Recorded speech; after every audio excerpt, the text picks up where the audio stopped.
been an exciting night as we moved into the bottom half of this winner's bracket. We had one best of three go the distance, and now we have a second best of three going the distance between DK and the defending champions, Na'Vi. Well, for game number 3, looks like Na'Vi does not want to play against Nature's Prophet 2 times in a row. Last game, obviously, it was really, really difficult for them to deal with. Getting the Midas actually paid off, like the analyst just said. I mean, they never really pushed. It just felt like Na'Vi could never really get their momentum going enough to really pressure DK at all. So, obviously, that's good for DK. But going into game number 3, maybe Na'Vi will go back towards more of a safe style, maybe pick some kind of a semi-carry or a carry and put Havost on it this time. I know in game number 1 they had an Anti-Mage, which worked out quite well. We'll see what they're going for in game number 3. This wonderful crowd that stuck with us all the way, and we still got a lot more Dota going on. The cameras panning all around the hall here. Absolutely beautiful here in downtown Seattle. The band's making progress, and yeah, as you pointed out, Opadendi Pudge not going to be on the menu for this evening. First ban out from DK, then you've got Chen and Darkseer, both banned out by DK at this point as well. Invoker and Furion not going to be with us courtesy of Na'Vi. Still waiting on that third ban to come out. Now, don't forget, following the end of this broadcast, Toby Wan will be coming out to take you through the loser's bracket. So make sure you stay tuned for that. That's right. Give it up for Toby. Well, you know what's interesting about this situation is that Na'Vi has 2 choices. There's a Naga Siren in the pool, and there's a Lycan in the pool. So one of those is going to make, they're both making it in. They're going to ban Tide. Wow.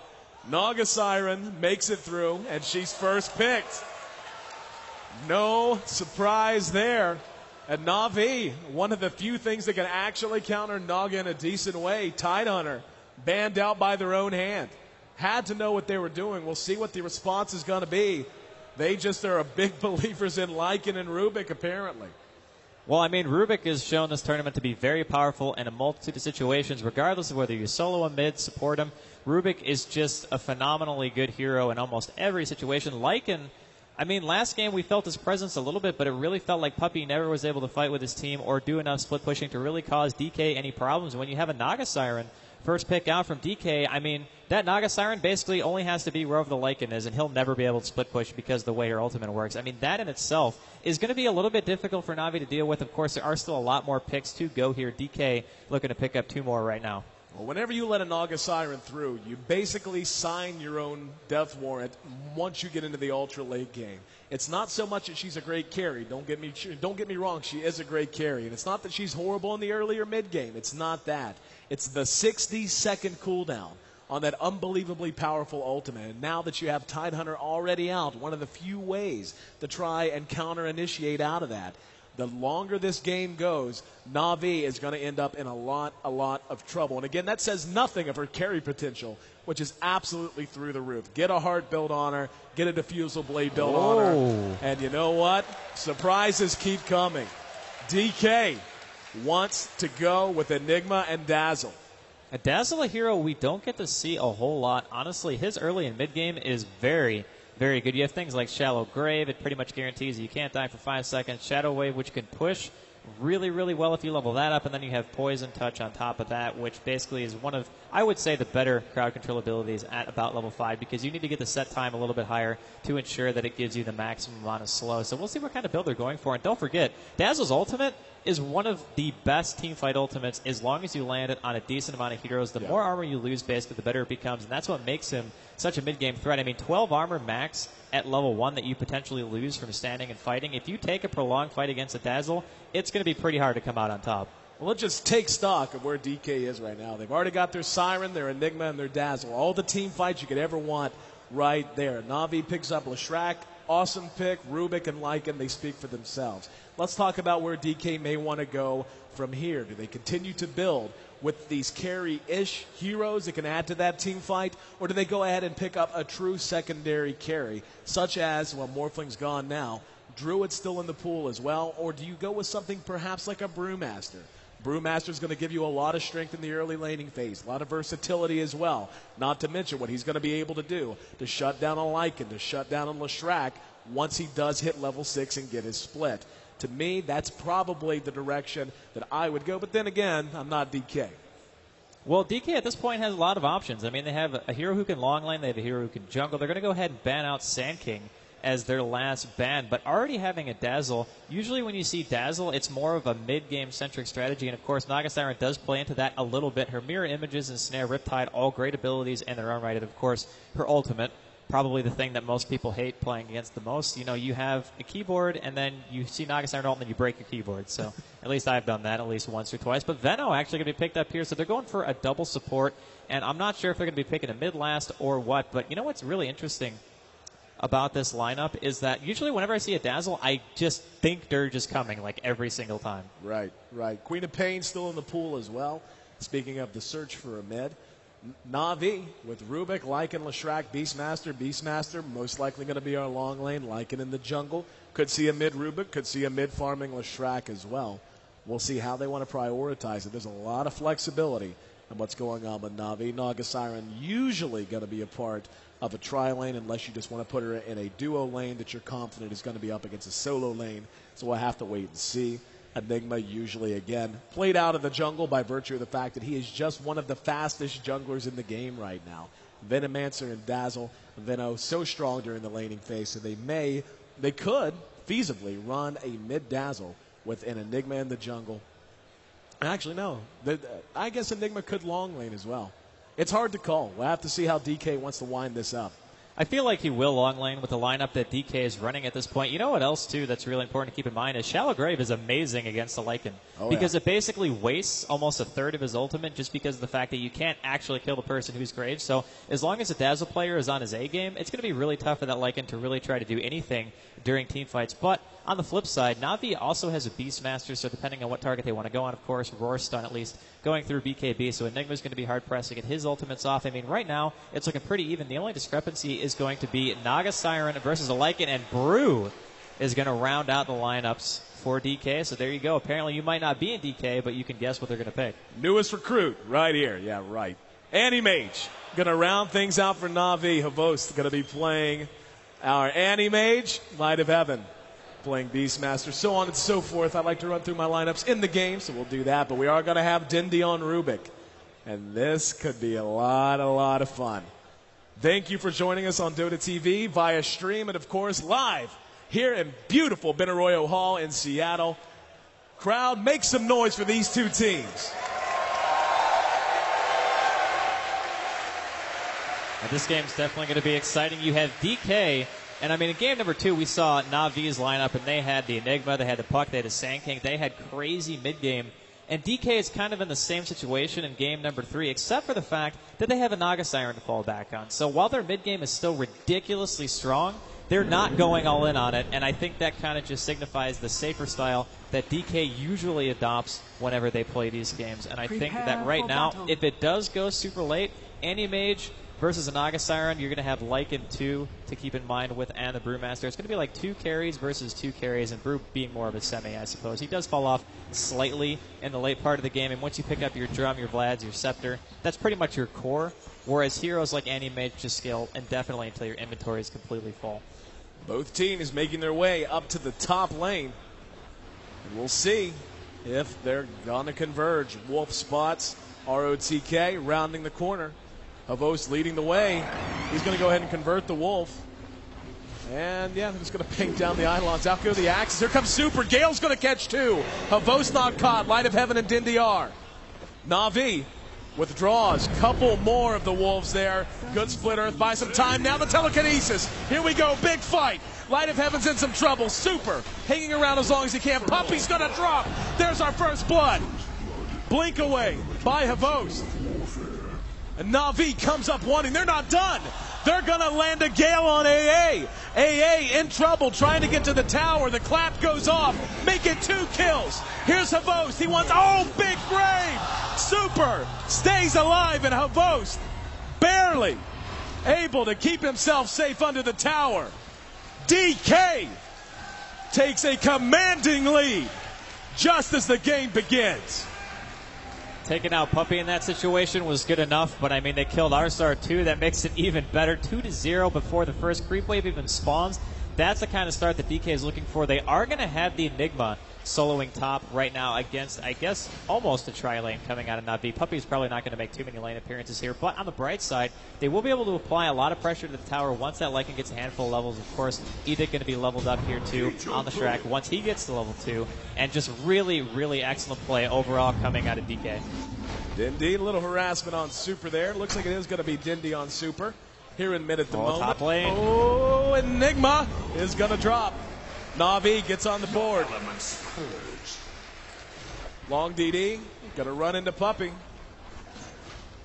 And they're just going to give each other cow eyes. Ignore any kind of aggression for the moment. But yeah, very active game early on, and I don't think this is going to let up, Draskell. Both teams played very cautiously last time, had a 15-minute game in our game number 2. But looking at the lineups, especially that of DK, Brewmaster so strong mid-game. Dazzle, as you pointed out, peaks in the mid-game. Veno strong all game. Enigma strong at level 6. Naga strong at level 6. Everything about their lineup screams, we want to fight now. Then you look at Na'Vi, and Navi's got plenty of that as well. They've got Rubik, they've got Animage. We'll see how they build the AM. If they want to build him late or early, they want to try and do something like build a Vanguard, or if they're just going to go straight Battle Fury, most likely that's going to be it. But Leshrac as well, of course, with Rubik, telekinesis, the potential to set up kills anytime they're together. It's going to be a hell of a match. Well, a lot of this game is going to be decided by how the mid performs, because if Rubik can manage to steal something like Primal Split, we've seen that before, how big of a difference it can make on the game. We talked a little bit earlier today about how track matters. I think Primal Split matters a little bit more in situations like this. You could throw the Naga up in the air whenever you're trying to take a team fight if you manage to have it. Make sure that you can't sleep the Saber team or counter engage onto you. So I think that Na'Vi still has a pretty good chance in this game. Rubik is just so strong, and obviously being played by Deadly mid. I think he's going to have a pretty good impact on this game. Taking a look at the CS. AM, yeah, pretty much all the carries. Look at that. 11, 10, 10, 10. Naga, Panda, and of course, yeah, actually all of them there. Yeah, Naga, Animage, Brewmaster, and Rubik all right in the same vicinity. Enigma hanging about as well as you could expect. He's been taking a lot of harassment from Habos, losing a lot of his mana pool. Puppey and AA in this tri-lane. And ROTK living dangerously here, doing what he can to do a little bit of harassment. But, I mean, this is what separates a good player from a great player. Being able to do these little things that could have a big influence later. And just having the skill and the game sense to know when you're safe and when you're not. Down at bottom, Burning and Zippo already chasing back the BM. He's going to throw out the axes. Yeah, Burning's playing very aggressive here. He's going to go ahead and blow the illusions. And they want to bring this tower down quickly. They've cut the creeps, so they're not going to get anywhere near to protect the tower from the next wave. Yeah, they're basically fighting at the tier 2 over here. There's some nice synergy, too, between a Naga Siren and the Dazzle, because of the fact that as soon as you pop Mirrored Image, you can just Shadow Wave on top of that and basically kill the creep wave instantly. But Zippo does need a couple more levels into it before he's able to go quite that hardcore into push, but still being able to apply some pressure with tier 1 right now and still get your free farm is definitely the DK's advantage. Long DD hanging out in the woods. Looked like he was going to come forward to try and land a Gale. Has thought better of it now, making his way back past the Roche pit. So thought we were going to have a little bit more early aggression, as is. Happy to just know they did some good damage. They're going to continue to get very, very comfortable farm for that Naga Siren. And again, when it comes to Naga, she can actually carry. You know, whenever you talk about Naga, most of the time it's all about her ulti and how difficult it makes it to do much of anything. Whenever you're talking about the late game, especially when it's on a 60-second cooldown and it seems like it's always up. Hang on, ROTK getting banged down by Habos. Habos gets tower aggro, loses it just as quickly. Still down a bit of health. AA making his way up now. We'll see if they want to continue to pressure here. But back to what we were saying. It's not just about her ult. She can actually build up carry items, especially a Diffusal. And because of that mirror image, she can actually out-carry a good chunk of most carries.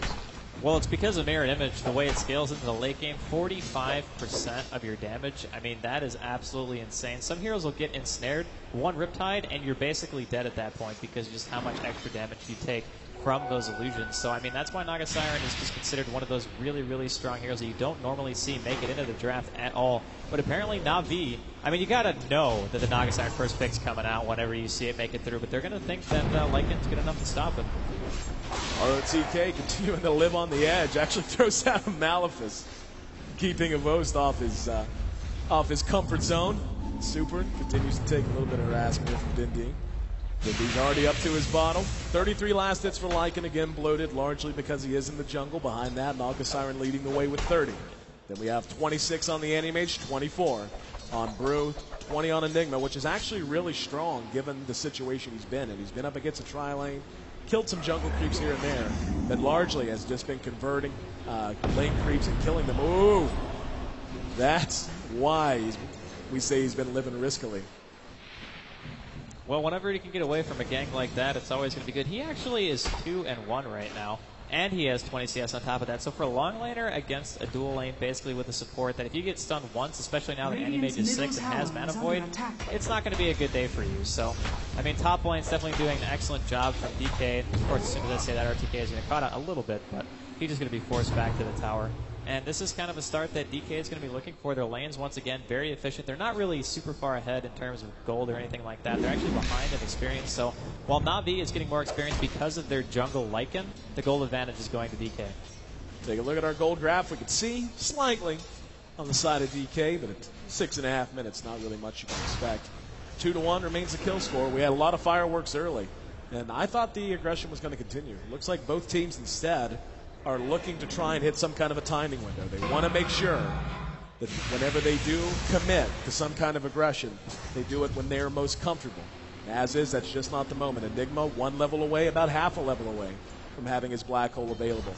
Veno has rotated to mid. He's going to get some good experience there. Now level 3 up at top. ROTK, tried to duck into the woods, and he is going to drop. Little bit of tower damage tanked, but Na'Vi knots things back up to the 2. In mid, we're going to have another drop. Going to see Veno die as Dindi and Puppey engage. Puppey, level 7 now. They're just going to go ahead and start pushing the tower on the backside. Burning, Zippo, and Super. Want to take a tower of their own. Here comes the TP reactions. Dindy's going to have to get back. Beastmaster really can't do much to contest this now with Burning moving forward. Burning, thought we were going to see an ensnare, not the case. There goes tier 1 bottom. Bottom tower has fallen. First tower of the game going to DK. That's going to help them out a bit. They did, however, just lose their mid and their long laner. Super might be in trouble middle too. There's a follow-up stun after the telekinesis, eating damage. Oh no, he gets the split off. Gets the split off, now giving chase. They're focusing down the fire aspect. Earth aspect, the one that matters, of course. Barely. That's what you call spamming your ulti button right there. Just spamming it. There's that storm aspect, getting him up in the air. Haste Rune, gonna be bottled up. Oh, I didn't get it. The Wolves killed it. Oh, wow. Oh, he's getting body blocked by the Wolves. Oh, the Wolves keeping Super out. And Dindi picks up a kill. Courtesy of Puppey, this guy right here. And now Light of Heaven, engaged on by Burning. And the ulti's down. He's going to throw the axes. There's the Riptide. He is going to make it back to safety. Zippo and Burning were both there. Avost continues to just farm away, sitting on 48 last hits in 9 minutes. Not bad. Naga's a little bit ahead, though. This game is just too much action for me. I don't know if my heart can take it. That body blocking, killing the rune, and then body blocking Super after his split wore off, that was completely ridiculous. Probably one of the best plays I think I've ever seen in this tournament. So, I mean, Na'Vi not going down without a fight. Of course, they are leading in kills at the moment. The gold is looking like a little bit more in the advantage of DK. Hasn't updated in a little while, but experience-wise, still heavily favoring Na'Vi at this point in the game. Na'Vi certainly pleased with the crowd, regardless of what the graphs have to say. And again, it comes down to this guy right here. He's basically getting free farm at this point. ROTK has made his way back up here. He's got his perseverance up. He's not super far away from completing the Battle Fury, at which point the timer comes out. We all know how that goes. I mean, they've got a Lycan as well. Naga's a big deal, but you just can't allow an Anti-Mage to free farm once he gets Battle Fury. He just farms so much faster than anyone else. Even Naga, as good as she is, using the mirror image to move her illusions into the jungle to farm in 2 or 3 places at once. Still, Anti-Mage is not anyone you can sleep on, especially when he's captained by Havost. Well, definitely once the Battle Fury gets up, we're going to see a lot of split pushing going on. Naga Siren is one of the heroes who can kind of keep up with an Anti-Mage if she wants to go for Radiant. She's got 2,300 gold saved up right now with those Tranquils and that Soul Ring. So if she wants to go that path, that's going to be her next choice. If she wants to go something else, maybe a little bit more tanky, like a Vanguard, ensure that they can try to continue to take mid-game team fights, she might honestly go that route this game just because of how much damage potential that Na'Vi has at this point. Going a Vanguard will make her a little bit more durable and able to actually participate, whereas right now she has less than 900 HP at 11 minutes in. I mean, it is only 11 minutes, but that's really easy to burn through. Puppey blows the ulti. Here we go. He wants to give chase. Long DD and ROTK. Round the corner, however. Thought we were going to see the blink forward from Havost. Not going to be the case. No aggression. That is going to move back towards mid. Super and Zippo. Flying a little bit of fresh at AA. Light of Heaven finally getting a little bit of farm comfortably. He's up to level 6 as well. We've got initiation for days on both sides here. Super, speaking of, going to be caught out. There's the clap. He is going to drop. That's just how lethal a Rubik can be. He can pull you so far out of position with little to no warning, and if there's any kind of damage there with him, it's a sure kill, especially at this stage of the game. Na'Vi leads 5-2. This is kind of the opposite start that we saw last game, where I feel like DK's mid-game is a little bit stronger than Na'Vi's at the moment. Na'Vi just has to start to kind of overcome that, and I feel like if they continue the path that they're on right now, even their supports are going to be a little bit farmed. Although Anti-Mage, he's going to go straight for Battle Fury this game. He's not going to finish his treads at all, so he's going all in on the farm, which I think is probably the right call, especially when you're against heroes like Naga Siren. We're going to see, hopefully, him go LAN MS and just go for like the 325 mark. ROTK wisely turns around. He's going to be picked up anyway. Dindy's got him. TP reaction comes in. Black hole at the last minute. No health, and he gets it off. Big turnaround for DK. ROTK pulls the trigger at the last minute, and now rolling together as a team, looking to bank down this tier 1 top. He couldn't have had more than 50 hit points. No way. That was definitely an amazing play. Excellent awareness, too, by the Enigma throughout the black hole. When he's going to hit both heroes, they're going to get a tower for it, but Roche is also being taken here by Puppey at the same time. This is the advantage of building that early medallion. Sometimes you skip it and you want the Necro book out, but this is a 12-minute Roche. Puppey's going to be able to take it very comfortably. So as good a turnaround as that was, doesn't matter. Roche is gone, and it's gone on the guy you don't want to. Now it's gone on the guy you don't want to have it. Puppey looking for a better performance with Lycan this time around, is off to a hell of a good start.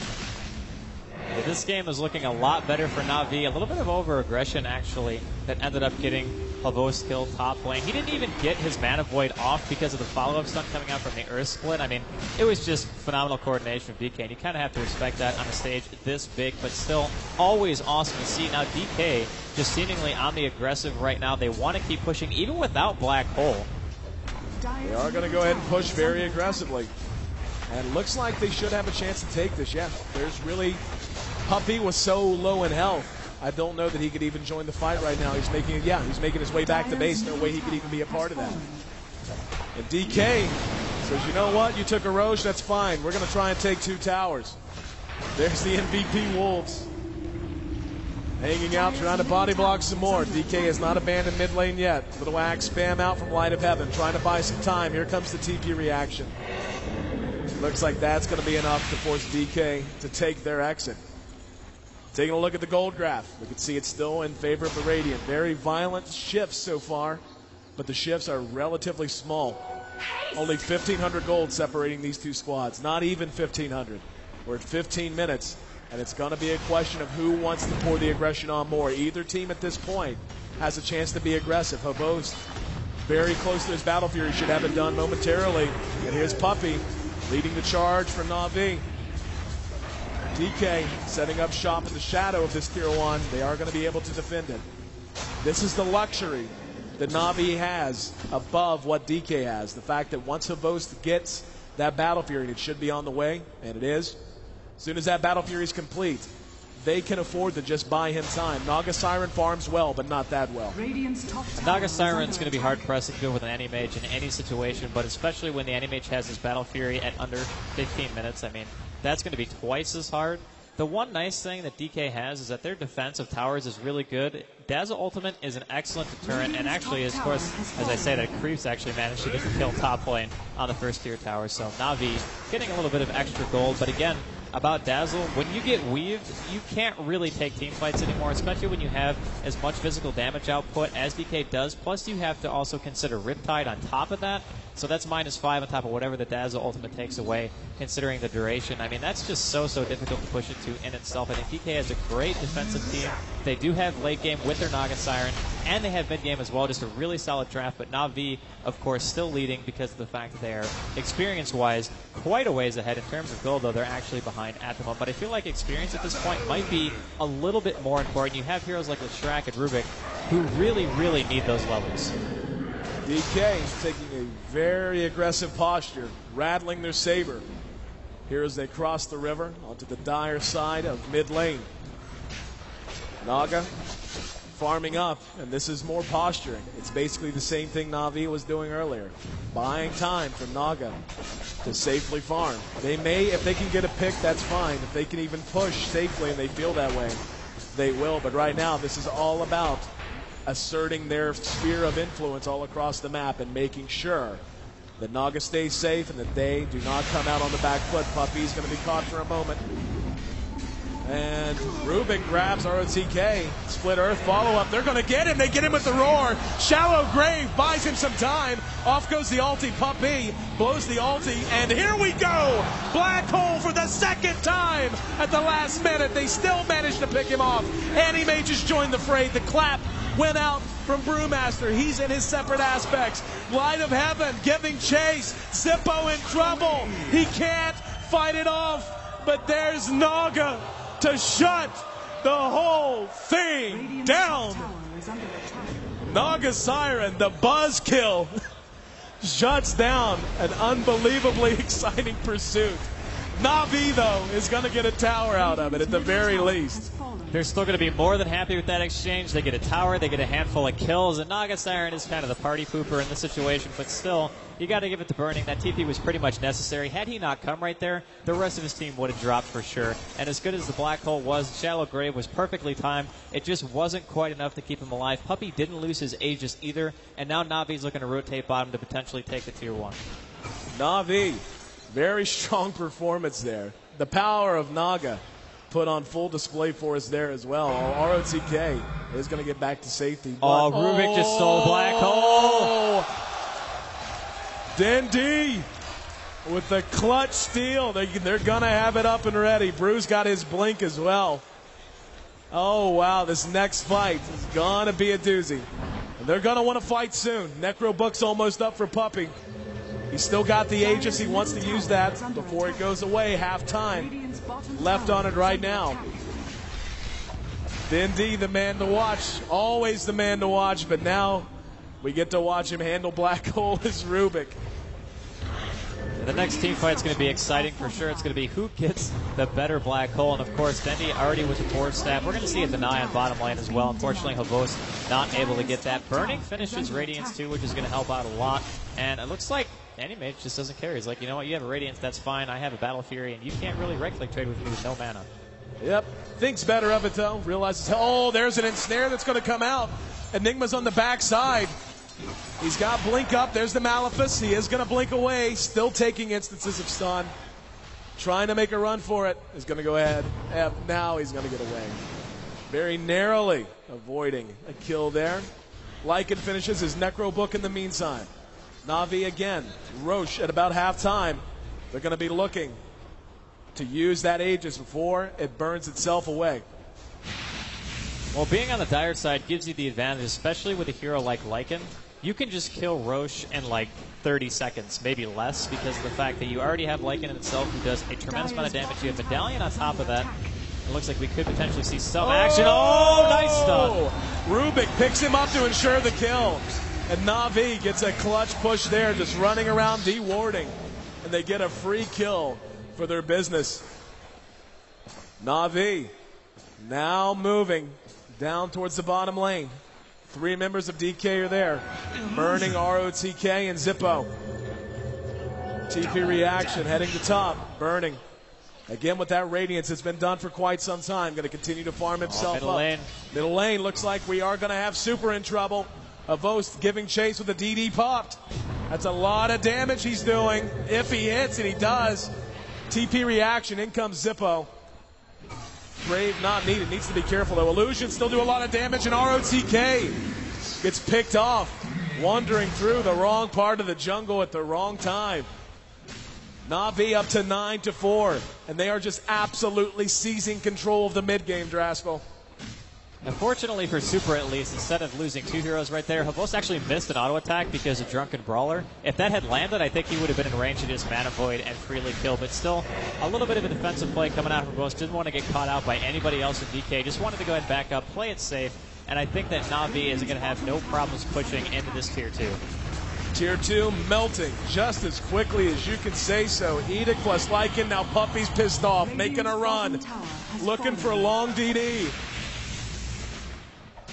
Gonna return now, but Na'Vi feeling it. Feeling themselves 1 win away from the next round and guaranteed money. They've been on this stage before, and with all this momentum, DK is gonna have to summon some real strength and some dust while they're at it to try and turn this around. Moving together as one, up towards the Ancient Cap on the Radiant side. Closest target looks to be Havost. Moving up to the secret shop now. Havost has been spotted by the creeps.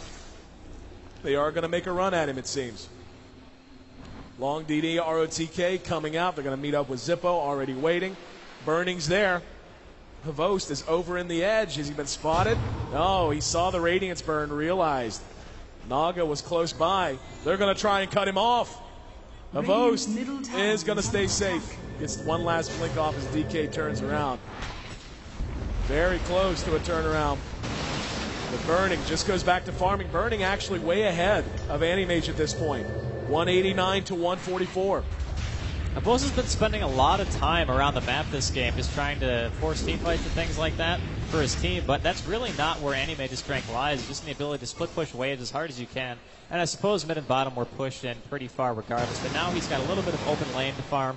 He's going to have his jungle respawning here in about 25 seconds too, so I would like to see his farm pick up, and I'm sure it will. Of course, Battle Fury AM, one of the fastest farmers pretty much in the game, if not the fastest overall. And if there was going to be second to anyone, it would probably be Naga. Na'Vi setting up shop near Roche.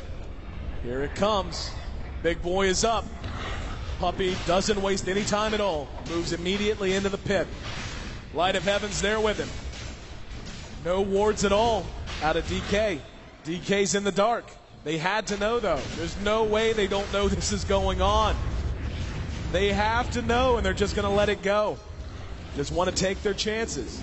And really, one can understand.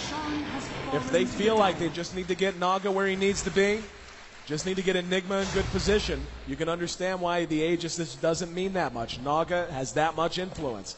It's a gutsy call, but there's no way they didn't know that was going on, and they let it go.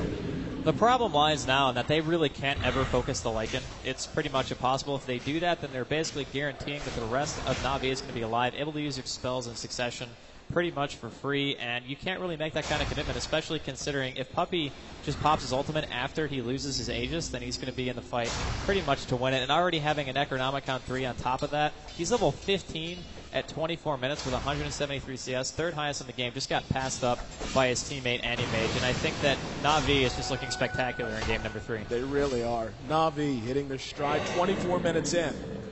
DK by no means out of this game. Naga Siren just level 2 ult now. Everything changes when that ult hits level 3. 60-second cooldown. Seems like it's always up. Even when you win a team fight half the time, you still can't push, because even if it takes you 30 seconds to try and get into the base, it's only another 30 seconds till you have a Naga ult to worry about. We are going to see a smoke up out of DK. Na'Vi moving southeast. Down towards the bottom right side of the map. Looks like they want to begin to pressure the bottom tower. Bottom tier 3. They have a very aggressive ward in that lane. DK nowhere in the neighborhood of Na'Vi right now. No chance of finding anything. And Na'Vi is looking for kills.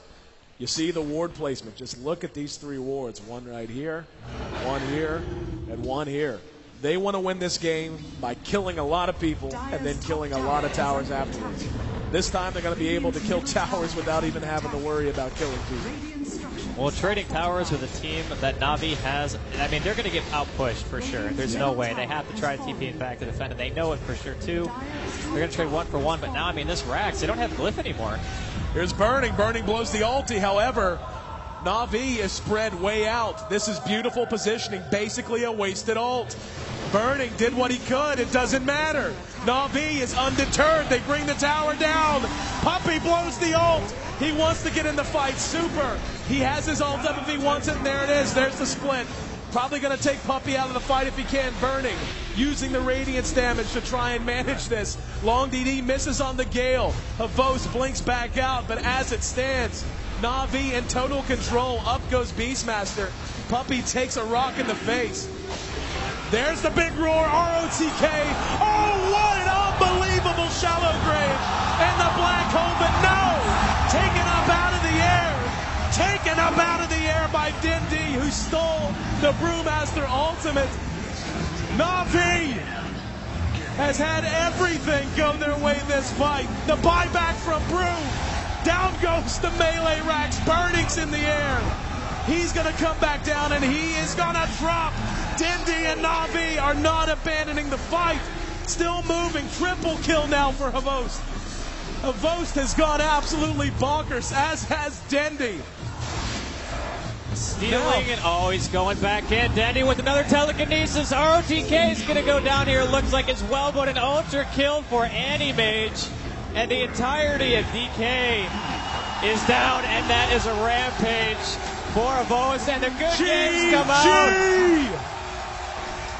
Na'Vi, in spectacular fashion, takes a 27-minute win in Game 2, or Game 3 of this best-of-3 series against DK. And they're on their feet here in Seattle.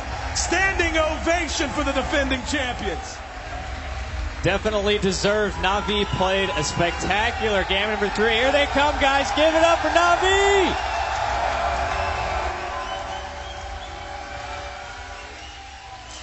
Slapping 5s, well deserved as well. And again, the standing O from the house. And look at the manner. That's what you love to see. Definitely good stuff coming out from the winners of this best of 3. And I mean, Animage had the start that he wanted. Burning had some pretty ridiculous farm of his own, but it just wasn't quite enough to overcome the push potential. And it looks like Lycan takes out Naga Siren. I'm out of breath. I believe the good folks here are out of breath, screaming as loudly as they can. You saw it. Let's send it to the analyst desk and let them break it down.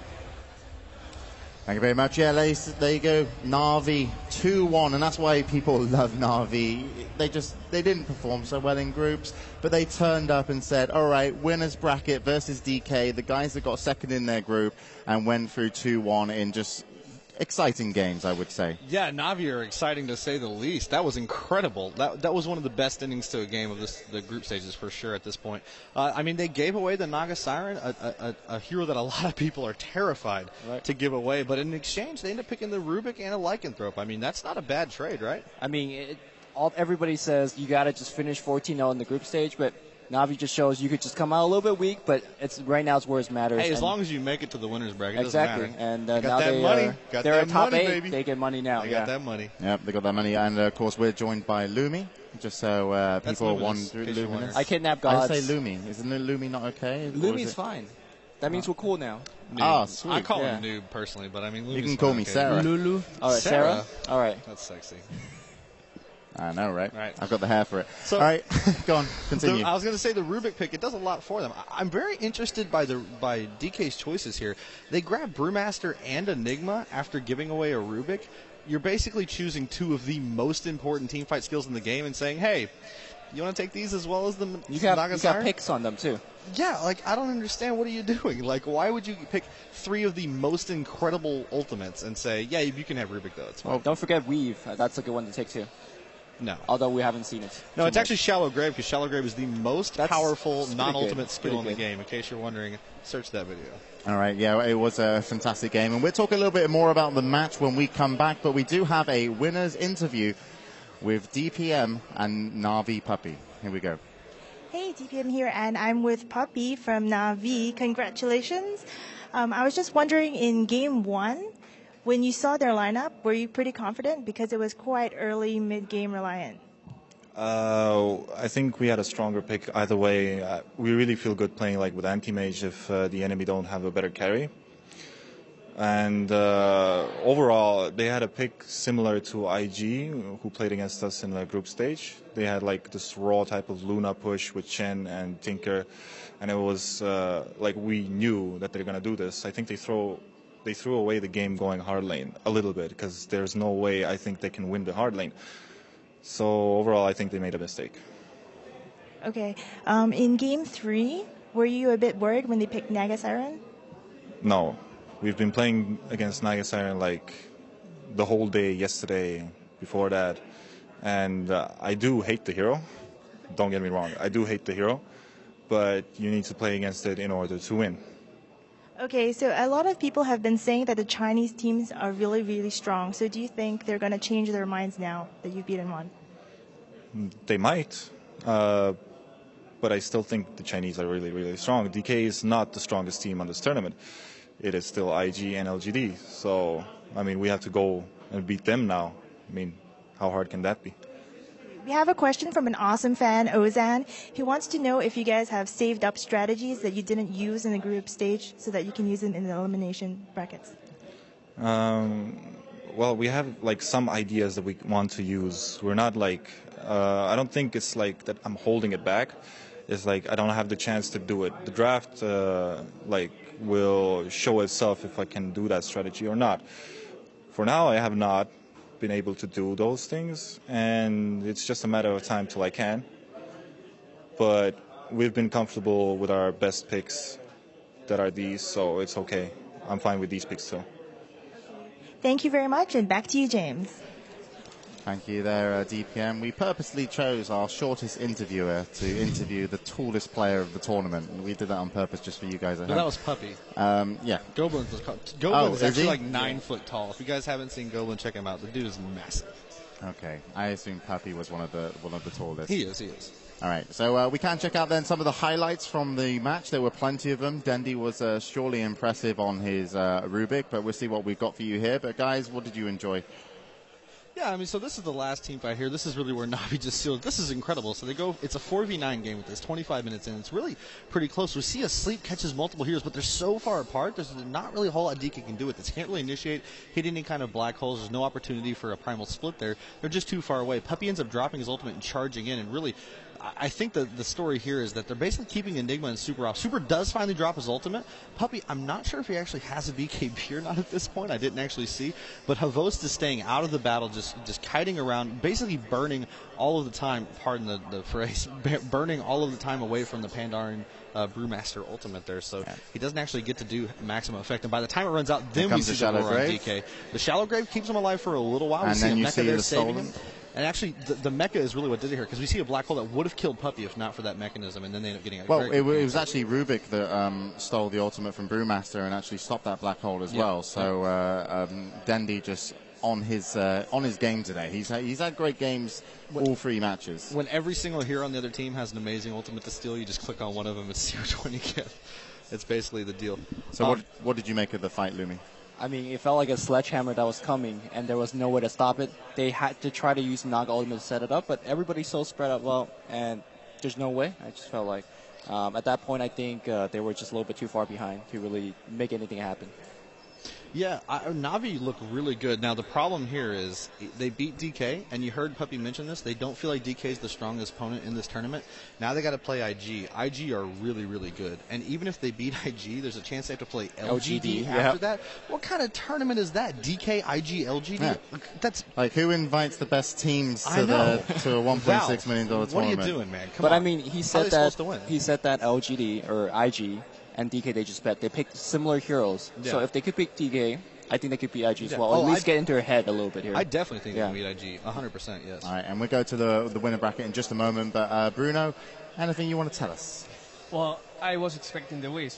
Couldn't happen. But, you know, I you hate have, it. I hate it when you're wrong. yeah, damn it. It's You pick Anti-Mage, who has a 50% chance of winning. You pick a Lycan, who has a 65% chance of winning. That makes you 115% chance of winning. There's no way to lose. wow. That's a stat if That's I how ever heard number one. That's works. That is brilliant. not That's how quite numbers Chinese work. math, You're man. very good with percentages there, Bruno, the stat man.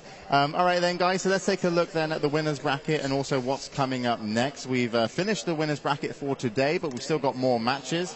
As you can see, or should be able to see in just a moment, that it was, of course, LGD that will be moving on to the semi-finals. They're going to play Team Zenith tomorrow, so that will be all tomorrow, all the semi-finals you see here. And, of course, IG will be going up against Na'Vi. LGD and IG are considered the two strongest teams, but I'm sure that we will be able to at least know that Zenith and also Na'Vi are able of winning those matches. And everyone who lost from the loser bracket will go down, lost from the winners bracket will go down to the loser bracket. But before we move on to our loser bracket games, we've got 4 more coming. We're going to go to a quick, I wouldn't say commercial break, a nice little video. We're going to chill out here. Bruno's going to learn math. And when we come back, we're going into the loser bracket. So see you in a moment.